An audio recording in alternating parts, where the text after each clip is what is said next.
Parul university के placements का कोई रिप्लेसमेंट नहीं, इसलिए टॉप कंपनीज की फर्स्ट चॉइस।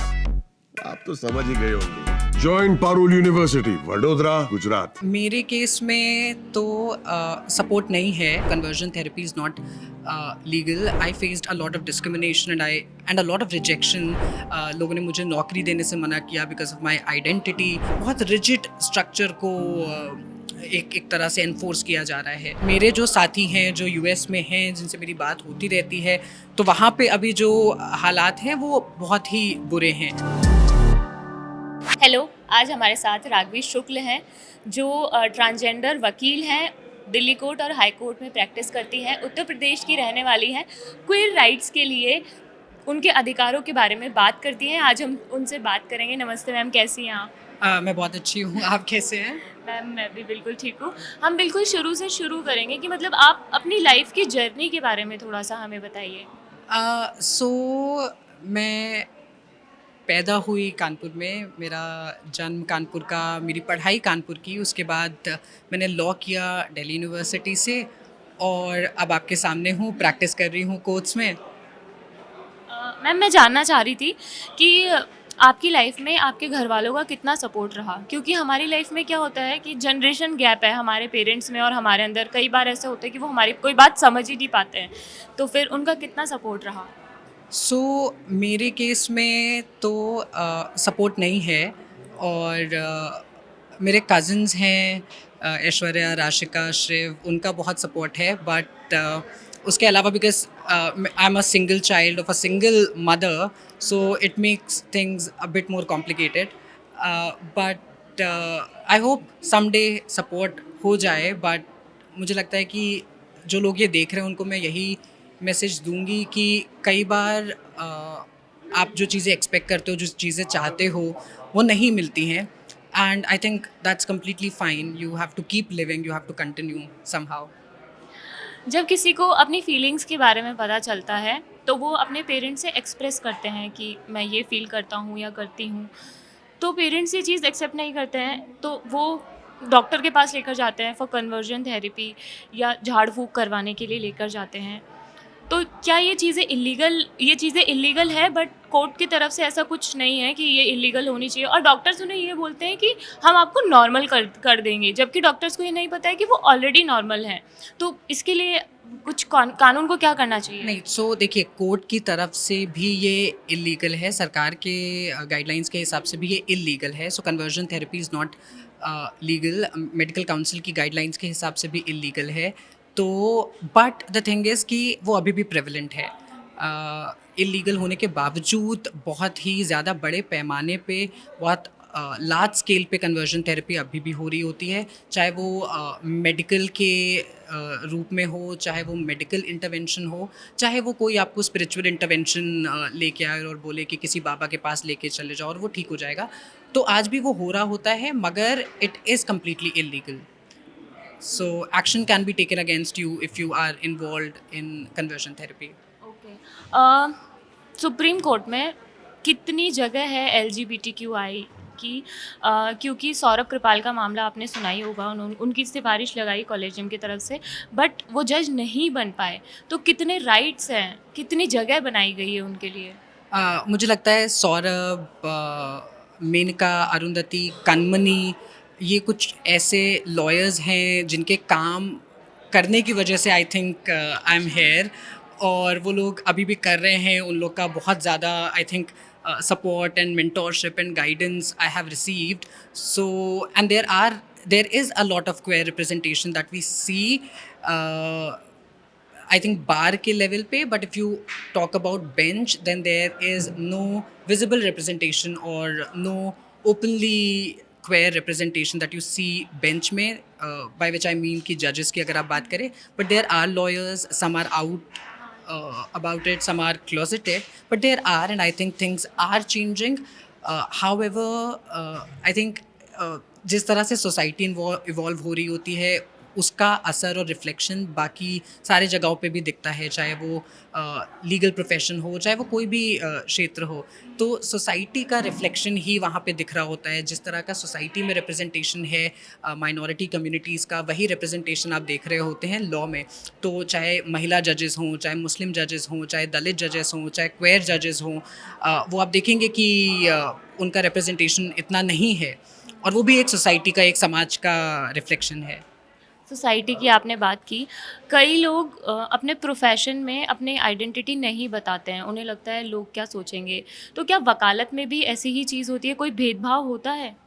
जब when I graduated from law school and I was looking for jobs, I think I faced a lot of discrimination and a lot of rejection.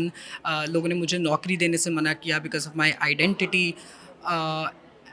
But अभी मैं जहाँ पे काम कर रही हूँ TMT लॉ प्रैक्टिस, वहाँ पे मुझे बहुत ज़्यादा सपोर्ट मिला हुआ है, and I think it's a very inclusive atmosphere and environment that we have. However, it's not just law. Across professions, you will see that people from queer community who are open about it, who openly talk about it, who uh, carry their identity with pride, are discriminated against, face rejection. They are told that they are not enough or they are not fit for the job. So this kind of discrimination is prevalent across professions, and I think a lot of people decide to not be open about it because they think that it will be an impediment in their career. वो उनके career में एक अड़ंगा बन के आ जाएगा. तो I know a lot of people who are queer but are not out about it. कई बार ऐसा होता है कि ऑफ़िस में ही अगर आपने आइडेंटिटी बता दी तो कई बार आपके लोग फ्रेंड्स या तो बहुत ही ज़्यादा बनने लग जाएँगे या फिर वो बातें ही करना बंद कर देते हैं। डोनाल्ड ट्रंप के बारे में बात कर लेते हैं। राष्ट्रपति बनते ही उन्होंने डाइवर्सिटी, इक्वलिटी और इंक्लूजन को ख़त्म कर दिया है। उन्होंने कहा है कि अब सिर्फ 2 जेंडर ही अमेरिका में जाने जाएंगे। तो इस पर आप क्या सोचती हैं? यहाँ हम एक तरफ लड़ाई कर रहे हैं और उधर उन्होंने अमेरिका जैसे राष्ट्र में ये चीज़ कर दी है। देखिए, ये होना था, it was kind of their कि ऐसा चीज़ होगी ट्रम्प के आते ही. एंड आई थिंक अभी जो, और मेरे जो साथी हैं जो यूएस में हैं जिनसे मेरी बात होती रहती है, तो वहाँ पे अभी जो हालात हैं वो बहुत ही बुरे हैं, क्योंकि एक तरह की आइडिया, एक तरह की आइडेंटिटी जो कि बाइनरी में चलती है, उसको बहुत ही फोर्सफुली इम्पोज किया जा रहा है, एनफोर्स किया जा रहा है. और उसकी वजह से जो डाइवर्सिटी है, जैसा कि आप देख रहे हो कि जब आप डाइवर्सिटी, इक्विटी, इंक्लूजन के ही विरोध में हो, आप उस चीज़ को रिकग्नाइज ही नहीं करते. जब आप DEI हटा देते हो, तो आप जो मैसेज दे रहे हो एक समाज को, वो ये मैसेज दे रहे हो कि हमारा आइडिया, हमारी सोच जो है वो एक तरह की ऑर्थोडॉक्स सोच को ही लेके चलती है. हम एक तरह की आइडेंटिटी को मानते हैं कि सिर्फ महिलाएं हैं, सिर्फ पुरुष हैं, और उसके अलावा कोई आइडिया, कोई आइडेंटिटी, कोई फ्लूइडिटी नहीं हो सकती है. तो बहुत रिजिड स्ट्रक्चर को एक तरह से एनफोर्स किया जा रहा है. और आप देखोगे कि जो डरावनी बात है वो ये है कि कई बार जो चीज़ें यूएस में हो रही होती हैं, they trickle down to other countries also. तो उन पॉलिसीज़ को बाकी देश कैसे देखेंगे, अडॉप्ट करेंगे, उनके बारे में कैसे बात करेंगे, वो बहुत एक आई थिंक बड़ा मुद्दा बन जाता है. और हम अभी उस स्टेज में हैं जहाँ पे हम सिर्फ सोच सकते हैं, गैस कर सकते हैं, एक आइडिया काइंड ऑफ प्रोसेस कर सकते हैं कि वो चीज़ें किस तरह से होंगी. बट अभी जो हालात हैं वो काफ़ी ख़राब हैं, और मुझे लगता है कि इंडिया के पास एक अपॉर्चुनिटी है to become a safe place, a safe asylum for queer trans people, because you see a lot of times, and I am of a view कि जब आप अधिकारों की बात करते हो तो अधिकारों की बात होनी चाहिए कानून के बेसिस पे, कॉन्स्टिट्यूशन के बेसिस पे, और मुझे धर्म को उसमें लाना सही नहीं लगता है. मगर आप देखेंगे कि कई लोग भारत में, सरकार के लोग बात करते रहते हैं ट्रांस व्यक्तियों के लिए, और बोलते हैं कि हमारे कल्चर में ही, हमारे रिलीजन में ही वो चीज़ें रूटेड हैं. तो मुझे लगता है कि अगर वो इन चीज़ों पे मानते हैं तो उन चीज़ों को अमल करते हुए उन्हें इंडिया को एक हेल्थ केयर, चाहे वो ट्रांस व्यक्तियों के लिए हो, चाहे वो इंक्लूसिविटी से रिलेटेड हो, चाहे वो एक सेफ असाइलम के लिए हो, तो इंडिया के पास अपॉर्चुनिटी है अपने आप को एक लीडर बताने के लिए वर्ल्ड लेवल पे। तो इन केस अगर जैसे मैं चाहती हूँ कि ऐसा ना हो, लेकिन इन केस अगर जैसे अमेरिका में जो फैसला सुनाया गया है अगर वो इंडिया भी फॉलो करता है तो क्या असर पड़ेगा फिर? देखिए, मुझे लगता है कि बहुत मुश्किल चीज़ है वो होना, बिकॉज़ अगर आप इंडिया का स्ट्रक्चर देखें और आप यूएस का स्ट्रक्चर देखें और दोनों की पॉलिटिक्स, जुडिशरी, इन सबको देखें तो दे आर वेरी डिफरेंट। और हमारे पास सुप्रीम कोर्ट का नालसा जजमेंट है, जो कि ट्रांस व्यक्तियों के अधिकारों की बात करता है बहुत डिटेल में। इट ड्रॉज फ्रॉम इंटरनेशनल, एक अंतर्राष्ट्रीय लेवल पे जो व्यवस्था है और अलग अलग देशों में जिस तरह की व्यवस्था है, वो उन सब से ड्रॉ करते हुए एक बहुत ही कॉम्प्रिहेंसिव अधिकारों का बंडल ट्रांस व्यक्तियों को उस जजमेंट के थ्रू मिला हुआ है। और उस जजमेंट के ही बेसिस पे सरकार ने कानून भी बनाए हैं।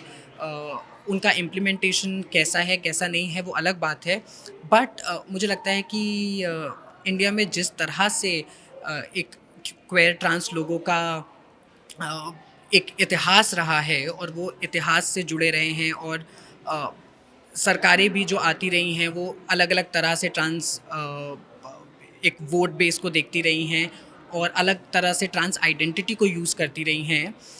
तो मुझे लगता है कि इंडिया में वो चीज़ें होना काफ़ी मुश्किल है, बट जो ऑलरेडी एग्जिस्टिंग चीज़ें हैं, मतलब ट्रांस व्यक्तियों के अधिकारों को लेके कितनी बढ़ोतरी, कितना प्रोग्रेस हो रहा है, ये प्रश्न एक बहुत बड़ा है, क्योंकि हम देख रहे हैं कि किस तरह से बहुत सारे चीज़ें हैं जिन पे काम नहीं हो रहा है।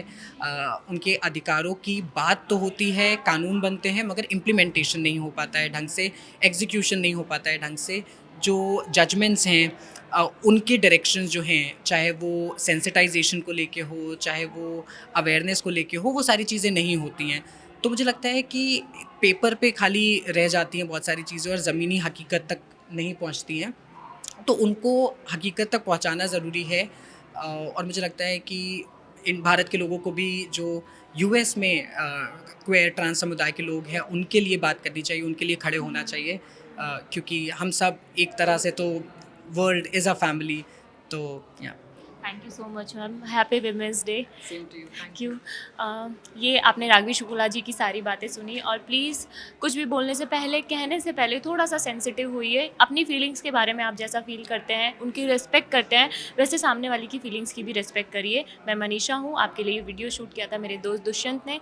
देखते रहिए जागरण। शुक्रिया।